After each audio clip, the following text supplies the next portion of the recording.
ఈ కార్యక్రమం మనం ఎన్నాళ్ళ నుంచి చేస్తున్నాం, దీనికి ఒక మూల కారణం అన్నీ మీ అందరికీ తెలియజేయడం జరుగుతుంది. మొట్టమొదటిగా విలేకర సోదరులకు, సోదరీమణులకు, మా కాకినాడ భారత యజ్ఞపీఠం నిర్వాహకులుగా మీ అందరికీ నమస్సుమాంజలి. అందరూ 10:30-11 ప్రాంతానికి అందరూ దయచేసి మీ యొక్క ప్రయత్నంతో 11 గంటలకే మొదలుపెట్టారు. మా అందరికీ ఒకటే ఒక్క విన్నపం. నాకు తెలుసు గత 40 సంవత్సరాలుగా ఈ కార్యక్రమం ఇంత అమోఘంగా జరగటానికి కారణము భక్తులే కాదు,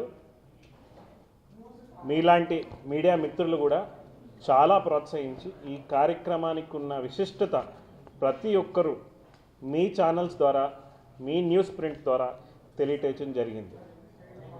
చాలామందికి ఉన్నది ఈ ఆటది 41 మహాకుంభాభిషేకం చేయగలమా లేదా, చేస్తే ఇప్పుడు జరుగుతున్న ఈ మిలాన్ కావచ్చు, లేకపోతే నేవీ డే కావచ్చు, దీనివల్ల ఏదైనా ఇబ్బంది కలిగి మనం ఈ కార్యక్రమానికి అంతరాయం వస్తుందేమో అని చాలామంది గత వారం 10 రోజులుగా మాకు కాల్ చేయటము, తర్వాత దానికి ఉన్న ఇన్ఫర్మేషన్ మాకు రీచ్ అవ్వడానికి చాలామంది ట్రై చేశారు. దేవుడి దయ వల్ల, ఈశ్వర కృప వల్ల ఈ కార్యక్రమం 41 సంవత్సరాలుగా ఏకదాటిగా ఏ ఏడాది కూడా ఆగకుండా మళ్ళీ ఇదే సంవత్సరం అదే టి సుబ్బరామిరెడ్డి గారి ఆధ్వర్యంలో ఆయన చేతుల మీదుగా మరో ఇంకో ఏడాది భక్తులందరికీ అవకాశం ఇవ్వటం జరుగుతుంది. మీరందరూ అడగచ్చు, సార్ మరి ఈ కార్యక్రమానికి ఇంత పోలీస్ బందోబస్తు, నేషనల్ సెక్యూరిటీ, తర్వాత నేవీ సెక్యూరిటీ, ఇన్ని ఆటంకాల మధ్యన ఎలాగ జరుగుతుందని నేను ఒకటే చెప్తున్నాను. 41 సంవత్సరాలుగా మహాప్రళయాలు రావటం జరిగింది విశాఖ తీరాన్న. మహాప్రళయాలు అంటే హుదుహుదు నుంచి అనుకోకుండా చాలా ప్రళయాలు ముందుకు మనం చూడగలిగాం. కానీ 25 సంవత్సరాలకు మున్నాడి అంటే 2001, 2003లో ఇక్కడ హోమం, చండీయాగాలు చేయటంలో మా పూర్వీకులు అనగా కళాబంధుతో సమానంగా మా తాతగారైన శివభక్తుడు గారు ఈ కార్యక్రమాన్ని 41 సంవత్సరాలుగా చేయటం జరిగింది. 2003లో విభూతాభిషేకంలో చేయించి సముద్ర తీరాన్ని కలపటం వలన ఇప్పటికీ వైజాగ్ తీరానికి ఏమాత్రం హాని కానీ, ఏమాత్రం ప్రళయం కానీ మనకి ఏమీ జరగకుండా ఆపగలిగింది ఆ మహాశివుడే.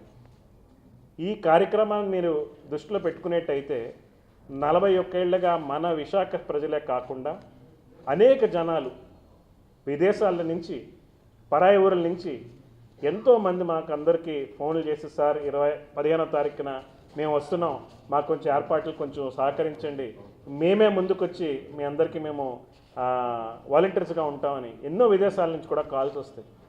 మీరు కింద డేటా పరిస్థితి చూస్తే మేము అనుకున్నాం 1 లక్ష మంది వస్తారేమో అని. సాయంత్రం అయ్యేటప్పటికి దగ్గర 3 లక్షల నుంచి 5 లక్షల జనము అభిషేకంలోనే సగం మంది చేయించుకున్నారు. మరుసటి రోజు మధ్యాహ్నం కూడా ఆ జనతాకిడికి నాకు అనిపించింది, ఏ ఏటా కూడా మనం ఈ కార్యక్రమానికి ఏ కారణంలోనే ఆపకూడదని. కోవిడ్ మొదలుకొని ఈరోజు దాకా సుబ్బరామిరెడ్డి గారి చేతుల మీదుగా జరుగుతున్న ఈ కార్యక్రమానికి మనము ఎప్పుడూ ఆయనకి, మహాశివుడికి రుణపడి ఉంటున్నాం కూడా. ఈ కార్యక్రమం విశిష్టత మీకు ముందుగానే చెప్పా. చాలామంది పెద్ద పెద్ద తీరాలు అంటే వారణాసి నుంచి కాశీ ఎక్కడైనా వెళ్ళి వాళ్ళకున్న సహస్రాలతో వాళ్ళ అభిషేకం చేసుకోవాలని చాలామంది ప్రయత్నం చేస్తారు. మీరు ఆలోచించండి, 1,08,00,000 శివలింగాలకి ఈ మహాపర్వదినాన్న వాళ్ళ చేతులతో వాళ్ళు అభిషేక ద్రవ్యాలని కలిపి వాళ్ళ సొంతంగానే చేసుకునే అదృష్టము ఈ విశాఖ ప్రజలందరికీ మనం కల్పిస్తున్న అవకాశం. ఇది మా అదృష్టము, మనందరి అదృష్టం కూడా. ఈ ఒకటే చెప్తున్నా, ఈ ప్రెస్ మీట్ మనం ఎప్పుడు 14వ తారీఖుని పెట్టేది మామూలుగా మీ అందరికీ ఇన్ఫర్మేషన్ ఇవ్వడానికి. కానీ ఈవేళ ఒకరోజు ముందుకు పెట్టడానికి కారణము, చాలామందికి మైండ్లో నేవీ డే ఉండటం వల్ల ముందుకు వెళ్తుందా లేదా, ఈ కార్యక్రమానికి ఏదన్నా ఇబ్బందులు ఉన్నాయా లేదా, మా స్వహస్త్రాలతో మేము వచ్చి మీ అభిషేకం చేసుకోగలమా లేదా అని కొంతమందికి డౌట్ ఉన్నాయి. ఇవన్నీ తేట తెలియని చేయటాని కోసమే ఒకరోజు ముందుగా మీ అందరినీ పిలవటం జరిగింది. కాబట్టి మీ ద్వారానే ప్రజలందరికీ రేపు న్యూస్, ప్రింట్, అన్ని మీడియా తరపున కబురు వెళితే వాళ్ళందరికీ కూడా ఆదివారం రోజు వచ్చి శివరాత్రి చేసుకునే అవకాశం దొరుకుతుంది. కార్యక్రమం పొద్దున్న 7 గంటలకి ఇక్కడ అభిషేకం స్టార్ట్ అవుతుందండి.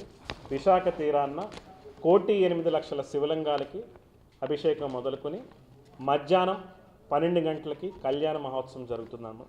తర్వాత 3 గంటలకి హోమం పూర్ణాహుతి, 5 గంటలకి వేదిక సభ. ఇది కార్యక్రమం అజెండా. కల్చరల్ యాక్టివిటీ ఈసారి మాకు కొంచెం పర్మిషన్ నిమిత్తము మీకు ముందుగా చెప్పినట్టే నేవీ మనం అందరికీ సహకారాలు పడాలి. ఎందుకంటే కలెక్టర్ గారికి మేము చాలా కృతజ్ఞతలు. సుబ్రహ్మరెడ్డి గారు మొదటిసారిగా చేసిన కాలే కలెక్టర్ గారికి, మెజిస్ట్రేటర్ గారు, నేవీ ఆఫీసర్స్కి ప్రతి ఒక్కరికి ఫోన్ చేసి పర్మిషన్కి వాళ్ళు అడగగానే ఒకటే మాట అన్నారు, ఎన్ని అడ్డంకులు వచ్చినా ఈ కార్యక్రమానికి ఆపడానికి మా హక్కు లేదు, ముందుగా మీ కేటాయించిన ప్లేస్ మీరు తీసుకోండి. మీరు చూస్తే విశాఖ తీరాన్ని మొత్తము అటు ఉడా పార్క్ నుంచి మొదలుకొని ఇక్కడ వరకు అన్ని బ్యారికేడ్లు ఉన్నాయి. కానీ మనం చేసుకునే కార్యక్రమం చోట మటుకు ఏమాత్రం ఆటంకాలు ఇవ్వలేదు. కానీ ఈసారి ఆ కల్చరల్ యాక్టివిటీకి మటుకు పర్మిషన్ మాకు దోహదపడలేదు. కారణం ఎందువల్లంటే అక్కడ ఆల్రెడీ పర్మిషన్ మనం నేవీ వాళ్ళకి ఇవ్వటం జరిగింది, అందువల్ల మాకు దొరకటం. అందరికీ నా ఉదయపూర్ నమస్కారాలు. రేపు 15న టీఎస్ఆర్ ఆధ్వర్యంలో 41వ మహా కుంభాభిషేకం చేయబోతున్నారు. ఇది గడిచిన 40 సంవత్సరాలు వీరి తాతగారైన శివభక్తులు గారు ఒకటే చెప్పారు, సుబ్రహ్మణ్యుడు గారు, ఇది విశాఖపట్నంలో మీరు చేస్తే విశాఖపట్నం ప్రజలకి మంచిదని, ఎటువంటి ఆటంకాలు రాకుండా విశాఖపట్నం అవుతారని చెప్పి మనం చేశారు. క్రమం తప్పకుండా సుబ్రహ్మణ్యుడు గారు ఆచరిస్తున్నారు. మరి వేళ మనం చూసాం, విశాఖపట్నంలో హుదూద్ తుఫాన్లు వచ్చినా, ఎన్నో ప్రళయాలు వచ్చినా కేవలం విశాఖపట్నంలో మనం చేసిన ఇలాంటి కార్యక్రమం వల్ల విశాఖపట్నం ఏమి కాకుండా ఇన్నాళ్ళు ప్రశాంతతగా ఉంది. మేము ఒకటే పిలిపిస్తున్నాం రేపు 15ని. ఎందుకంటే చాలామంది నేవీ మేళ వల్ల ఆటంకం వస్తుందని చెప్పి అనుకున్నారు. కానీ నేను స్వయంగా కలెక్టర్ గారి దగ్గరికి, అలాగే నేవీ కమాండర్ మనోజ్ కుమార్ గారికి కట్టడం జరిగింది. వాళ్ళు ఒకటే చెప్పారు, డెఫినెట్గా నేవీ కమాండర్ మనోజ్ కుమార్ గారు ఒకటే అన్నారు, మేము ఈ కార్యక్రమం ఆపం, నేను కూడా శివభక్తుల్ని, డెఫినెట్గా మేము అడ్జస్ట్ చేసుకొని మీకు కోఆపరేట్ చేస్తామని చెప్పి ఆయన హామీ ఇచ్చారు. కలెక్టర్ గారికి ఇదే విషయం చెప్పగానే ఫోన్ చేసి మాట్లాడారు, వీళ్ళు సపోర్ట్ అని చెప్పారు. Definitely we're thankful to the district administration office అందరికీ. రేపు ఎందుకంటే ప్రతి సంవత్సరం సుబ్రహ్మరెడ్డి గారు భక్తుల చేత అభిషేకం చేస్తున్నారు, అది క్రమం తప్పకుండా ఈ సంవత్సరం కూడా భక్తులు ఈ అవకాశాన్ని సద్వినియోగం చేస్తూ మనం చేస్తున్నాం. డెఫినెట్గా ఆ రోజు మధ్యాహ్నం హోమం, సాయంకాలం కార్యక్రమం కూడా ఉంది. అసలు డెఫినెట్గా ఇది ఎందుకంటే ఏమీ ఆశించకుండా సుబ్రహ్మరెడ్డి గారు 41వ సంవత్సరం ప్రజలు బాగుండాలి, నేను ఏదైతే విశాఖ దత్తత తీసుకున్నానో నా ప్రాంతం సుభిష్టంగా ఉండాలని చెప్పి ఆయన నిరంతరం పోరాడుతున్నారు. ఎందుకంటే ఇది అందరికీ రాదు ఇలాంటి ఉదయం. మరి నిజంగా భగవంతుడు ఆయనకి ఇచ్చిన మంచి ఉదయం విశాఖపట్నంలో చేసుకున్న పుణ్యం, అదృష్టం మనం చేస్తాను. డెఫినెట్గా రేపు 15వ తారీఖుని ప్రజల్ని, శివభక్తుల్ని అందరినీ పాల్గొని కోరుతున్నాను. ఈ కార్యక్రమాన్ని జయప్రద దివాసంగా తెలుగు శక్తి నేను ఉత్సవ కన్వీనర్గా మనం చేస్తున్నాను.